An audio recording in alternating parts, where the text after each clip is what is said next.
Assalamualaikum warahmatullahi wabarakatuh. Alhamdulillah wassalatu wassalamu ala Rasulillah Muhammadin ibni Abdillah wa man tabi'ahu wa mawala. Amma ba'du. Hadirin para netizen yang dimuliakan Allah Subhanahu wa ta'ala, pada kesempatan kali ini kita akan berbicara tentang makam lagi. Kita akan berbicara kelanjutan daripada saling mengklaim makam KRT Sumo Diningrat. Kali ini kita akan merujuk pada podcast pada Suka TV yang mana menghadirkan pakar sejarah yaitu Dr. Yasir, kemudian Ali Rahman, kemudian Profesor Peter Carey dari Inggris, kemudian Profesor Dr. A.S. Hikam. Ini yang kumpul orang-orang pinter, pakar-pakar ini, pakar-pakar semua ini, profesor-profesor. Dan yang dibahas adalah masalah yang sudah menjadi konsumsi kita sehari-hari. Apa itu? Klaim makam. Klaim makam ini mau tidak mau akan tersambung kepada pemalsuan makam, istilahnya itu. Dan ini sangat masif terjadi di mana-mana di seluruh Nusantara ini. Apakah ini faktor kebetulan? Saya kira tidak. Ada satu rencana atau rekayasa untuk melakukan ini semua. Entah apa itu motifnya, kita pun belum tahu pasti. Tetapi kecenderungannya adalah bahwa pengalihan atau pembelokan silsilah dan nama-nama makam itu arahnya ke Ba'alawi, ke para Habib. Itu yang umum terjadi. Sudah pernah kita bahas di video juga bahwa Gus Dur pun pernah memberikan alias atau silsilah pada makam yang belum jelas, tetapi beliau tidak ke Ba'alawi. Beliau memberikan nama wali yang logis, yang tersambung ceritanya kepada daerah tersebut, dan itu wali Nusantara, bukan Ba'alawi. Hadirin yang dimuliakan Allah Subhanahu wa ta'ala, mari kita persempit pembahasan kita ini pada kasus makam KRT Sumo Diningrat yang melibatkan Habib Lutfi. Ini sungguh disayangkan bahwa tokoh sekaliber Habib Lutfi ternyata terjerat dalam tanda kutip masalah makam ini. Dan memang beliau punya andil, bukan sekedar dikira-kira, tetapi memang pelaku sejarahnya. Yaitu beliau mengklaim bahwa KRT Sumo Diningrat itu adalah seorang Habib berketurunan Arab Yaman. Nah, ini yang jadi masalah. Dan sampai saat ini klaim itu pun tidak dibuktikan. Kita tidak tahu apakah tidak bisa dibuktikan ataukah tidak dibuktikan atau tidak mau dibuktikan. Sehingga posisinya menggantung, biasa-biasa saja, tidak ada respon, tidak ada reaksi. Sehingga masalah ini pun terus-menerus menjadi polemik, menjadi perbincangan, dan pihak-pihak keraton Hamengkubuwono II tentu saja memberikan data-data dan faktanya sesuai yang terjadi, sesuai bukti-bukti sejarah yang ada, termasuk diantaranya mereferensi kepada buku-buku sejarah, baik itu catatan dalam negeri maupun catatan luar negeri, yang dalam hal ini dari Inggris, Skotlandia, yaitu sejarawan Peter Carey. Karena waktu kejadian memang Inggris bersinggungan dengan keraton Yogyakarta ini pada peristiwa tragedi Sapehi, Spei. Hadirin yang dimuliakan Allah Subhanahu wa ta'ala, pihak keraton Hamengkubuwono II dalam hal ini sudah memberikan begitu banyak bukti, begitu banyak keterangan, menghadirkan saksi-saksi sejarah, saksi hidup Peter Carey, dan buku-buku sejarah, manuskrip-manuskrip, kekancingan dan lain-lain, sudah full bukti ilmiah itu dihadirkan untuk membantah klaim daripada Habib Lutfi. Yang intinya menyimpulkan bahwa KRT Sumodiningrat tidak pernah berdarah Arab, tidak pernah berketurunan Arab, dan tidak pernah bersinggungan dengan Arab. Itu sudah terang benderang ditulis oleh Van der Berg sebagai penasehat kerajaan Belanda urusan Arab Yaman. Biasanya untuk sejarawan dari keluarga Jawa pada awal 19 atau 18 ada banyak pertanyaan, ada banyak yang abu-abu. Dalam hal ini sama sekali tidak ada. Ya. Sudah terang benderang, sudah jelas, garis sejarah sudah jelas. Siapa diri Sumodiningrat? Apakah dia keturunan Arab atau punya persentuhan dengan dunia Arab?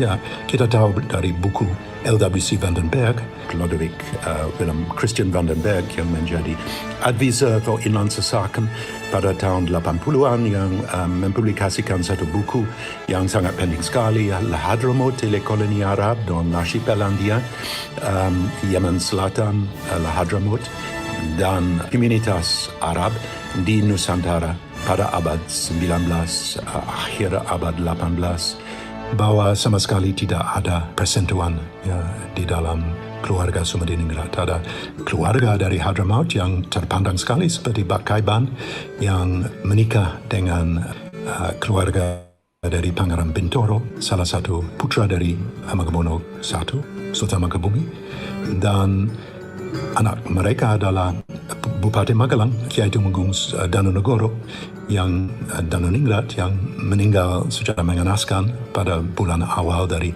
Perang Jawa di area Selatan Kedu. Tapi di dalam hal dari Sumodiningrat, LWC van den Berg tidak menyebutkan apa-apa. Ya. Dan sama sekali tidak disebutkan bahwa Biniaya menikah di dalam Keraton Jogja, apalagi dengan Sumodiningrat adalah Biniaya dalam disguise, ya, dalam seperti dijawantakan di dalam seorang Arab. Ya. Sama sekali tidak. Ya. Maaf, tapi ini adalah imajinasi dari Sang Habib. Dengan senang saya akan menunjukkan bukti-bukti yang nyata, tapi pada akhirnya apa yang disebutkan di dalam naskah Jawa dan Belanda dan Inggris adalah kenyataan. Jadi ini sudah jelas, tidak bisa dipungkiri, tidak bisa dingarang-ngarang, tidak bisa ada salah satu sejarah yang bisa menggelapkan kebenaran. Sekarang tinggal masyarakat bagaimana mensikapinya. Maka dalam hal ini menarik apa yang dikatakan Profesor Dr. A.S. Hikam dalam menilai dalam tanda kutip pertempuran ini. Di satu sisi beliau membenarkan adanya rekayasa sejarah itu yang disebut mitologi itu.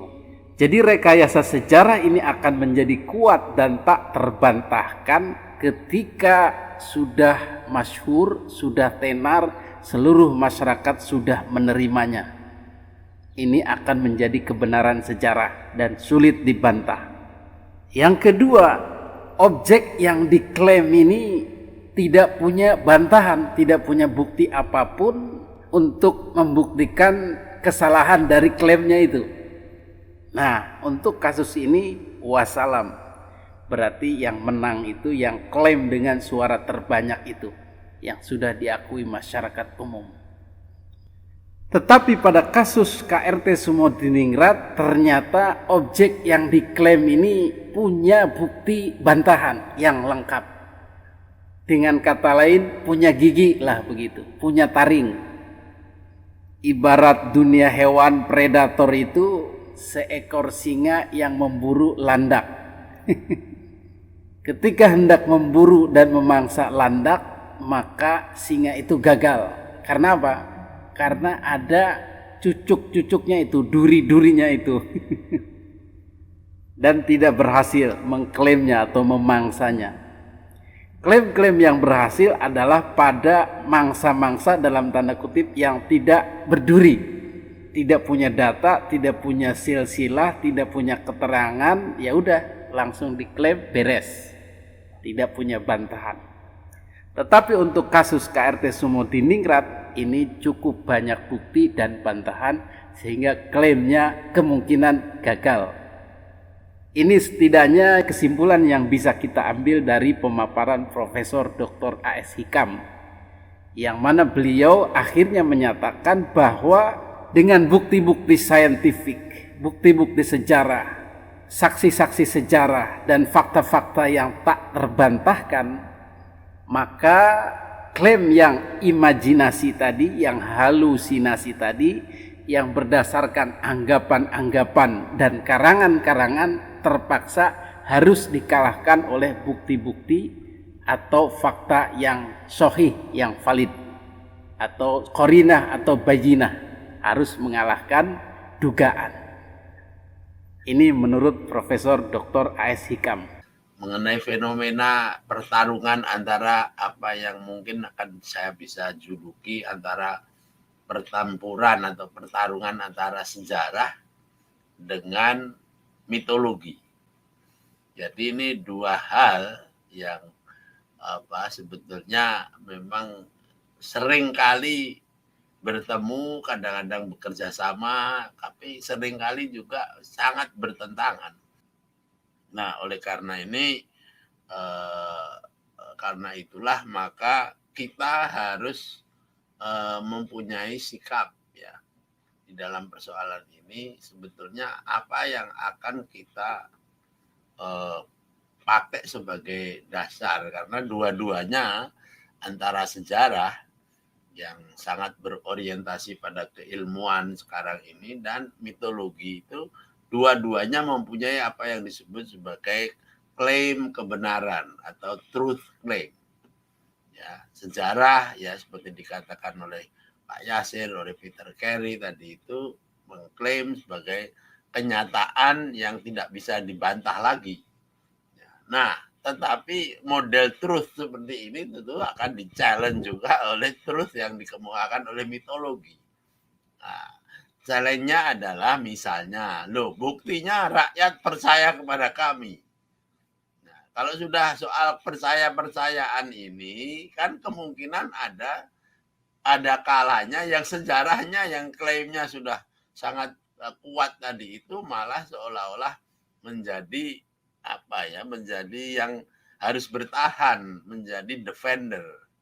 Nah, sementara yang tadi diikuti oleh masyarakat, apalagi kalau masyarakatnya kemudian tambah banyak, yang ziarah tambah banyak, yang selamatan tambah banyak, kemudian didukung juga oleh kekuatan-kekuatan kelompok organisasi, maka seolah-olah kemudian sejarah yang klaim kebenarannya tadi malah dianggap sebagai sesuatu yang subversif.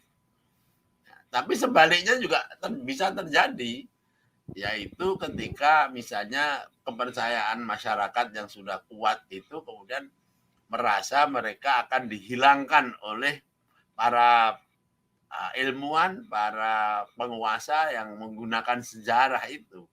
Ya, misalnya kisah-kisah kepahlawanan seseorang itu karena nggak ada bukti sejarahnya, maka kemudian bisa saja dianggap wah itu palsu, hilang, padahal rakyat itu sudah menganggap itu sebagai semacam truth atau kebenaran. Nah, oleh karena itulah maka ya di dalam hal ini saya tidak ingin membuat ini menjadi sesuatu yang mengkhawatirkan, tetapi memang harus sejak awal disadari bahwa kemungkinan istilahnya itu incommensurability atau ketidaksesuaian antara claim truth dari sejarah dengan claim of truth dari mitologi ini ya akan berjalan paralel seperti rel kereta api. Ya, kemudian orang disuruh untuk memilih, walaupun kadang-kadang bisa juga rel kereta api itu nyambung begitu ya. Nah, dalam soal pertarungan antara sejarah yang terkait dengan misalnya makam Sumodiningrat yang ada di Jejeran dan Semarang ini, nah kita kemudian akan melihat sebetulnya siapa aktor-aktor yang melakukan hal ini, baik yang di pihak sejarah maupun yang berpihak di mitologi. Nah, ternyata kan kita lihat bahwa kedua kubu ini juga diisi oleh orang-orang yang mempunyai tingkat kredibilitas yang sangat meyakinkan. Ya, di pihak sejarawan siapa yang meragukan kemampuan dan kepakaran serta keahlian Peter Carey dan Pak Yasir Arafat ini. Nah, sementara di kubu lain kredibilitas seorang yang namanya Habib Lutfi itu adalah kredibilitas dalam pengertian spiritual dan posisi sosial yang mereka juga menganggap apapun yang diklaim atau dikemukakan oleh Habib Lutfi ini adalah suatu yang benar. Nah, kebenaran di sini bukan kebenaran dalam pemahaman metodologi sejarah ilmiah, tetapi yang juga diberi legitimasi, misalnya saja spiritualitas atau agama atau apapun, ya. Pihak sejarah akan mengatakan seperti kata Peter Carey, itu kan cuma imajinasi. Tetapi bagi Habib Lutfi dan pengikutnya yang disebut oleh Peter tadi sebagai imajinasi itu sama sekali bukan imajinasi dalam pengertian itu kebohongan, bukan. Tetapi mereka mungkin akan mengatakan ya karena Peter Carey tidak paham mengenai kemampuan dari Habib Lutfi tadi itu. Sehingga kemudian ya dua-duanya tetap aja seperti rel kereta api tadi. Nah, masalahnya sekarang adalah dua-duanya ini memang penting untuk kita ketahui. Nah, bagi kita yang selalu mencari truth dalam pengertian yang bisa dibuktikan secara empiris dengan bukti-bukti ilmiah, dengan genealogi yang jelas, dengan sanad yang jelas, maka tentu pendekatan sejarah ini lebih meyakinkan, lebih bisa diterima dengan akal sehat, dan bahkan ini bisa memberikan banyak penjelasan tentang masa lalu yang orang tidak tahu. Ya, karena semuanya kemudian bisa dibuktikan secara sangat detail, ya, dan punya apa yang disebut sebagai bukti dalam pengertian keilmuan, yaitu bukti-bukti empiris. Misalnya ada barangnya, ada silsilahnya, ada tulisan-tulisannya, dan lain-lain yang secara kualifikasi ilmiah sulit untuk dibantah. Caranya membantah ya hanya satu, kalau ada analisa sejarah yang menggunakan epistemologi, metodologi yang sama, yang kemudian memberikan atau menguraikan satu kesimpulan-kesimpulan yang berbeda, kronologi yang berbeda, dan fakta-fakta yang berbeda. Hanya itu yang bisa dilakukan. Tidak mungkin ilmuwan sejarawan seperti Pak Yasir Arafat kemudian akan menggunakan pemahaman epistemologi itu yang tadi itu yang dianggap imajinasi itu. Ya, imajinasi dalam pemahaman sejarah mungkin ada, tapi posisinya sangat minor, sangat kecil lah.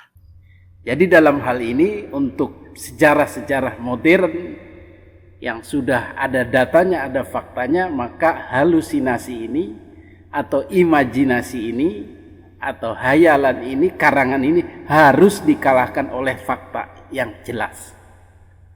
Jadi dengan demikian secara umum sebenarnya klaim Habib Lutfi bin Yahya ini sudah selayaknya ditinggalkan, tidak dianggap dan dibiarkan. Karena pada kenyataannya di lapangan ini akan seperti dua rel yang berjalan masing-masing. Orang dengan anggapannya, dengan imajinasinya, dengan loyalitas ketokohannya akan terus-menerus menganggap itu nyata, dan orang dengan faktanya, dengan buktinya itu pun tidak akan menganggap klaim di luar fakta. Jadi dua-duanya biarlah sementara berjalan beriringan. Nanti masyarakat yang akan menilai. Itulah kesimpulan yang bisa kita ambil dari perbincangan Profesor Dr. A.S. Hikam dan Peter Carey serta Dr. Yasir Arafat. Dan kita kembalikan kepada masing-masing kita, apakah mau kembali kepada bukti dan fakta ataukah kembali kepada mitologi, mitos, imajinasi, dan hayalan. Hadanallahu wa iyyakum ajma'in. Wassalamualaikum warahmatullahi wabarakatuh.